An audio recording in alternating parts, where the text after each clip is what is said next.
చెప్పినా వాడు చేశాడు నేను కాదు అంటారు. వాడికంటే నేను బాగా చేయగలను, ఇది ఎవరో తెలుసా అంటూ ఉంటాం. ఇంకా చెప్పితే ఒక మాట మీకు చెప్పాలని ఆశపడుతున్నాను. అహం అంటే ఏంటంటే, అహం నన్ను అంటావా అనేది అహం. అయితే నన్ను ఎందుకు అన్నాడు అనేది జ్ఞానం. అయితే నన్నే అనేటంతటి వాడివి అయ్యావా అనేది మూర్ఖత్వం కాదు. ఇంకా దానికి గర్వానికి పైన ఏమైనా ఉందంటే అది గర్వ అంధుడు అంటారు. అదనమాట. అయితే అంటే దానిలో మనల్ని మనము హెచ్చించుకుంటాం. ఇక చివరిగా ప్రభువా ఇంకా ఎంతకాలం నేను ఈ మాటలు పడాలి, ఇంకా ఎందుకు అనిపిస్తావో నీ చిత్తం ప్రభువా అన్నామనుకోండి, అది దీనత్వానికి సూచన. కనుక ఎప్పుడూ కూడా మన భావోద్రేకాలు, ఇమోషన్స్ ఇవి చూపించేది సినిమా.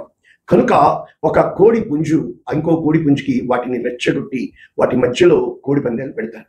కనుక ప్రభువునందు ప్రియులరా, జీవితం అనేది పందెపు అయితే త్వరగా పరిగెత్తినోడు మొట్టమొదట ప్రైజ్ కొడతాడు. అయితే నిదానించి పరిగెత్తినవాడు జీవితంలో విలువైన బహుమానాలు సంపాదించుకుంటాడు.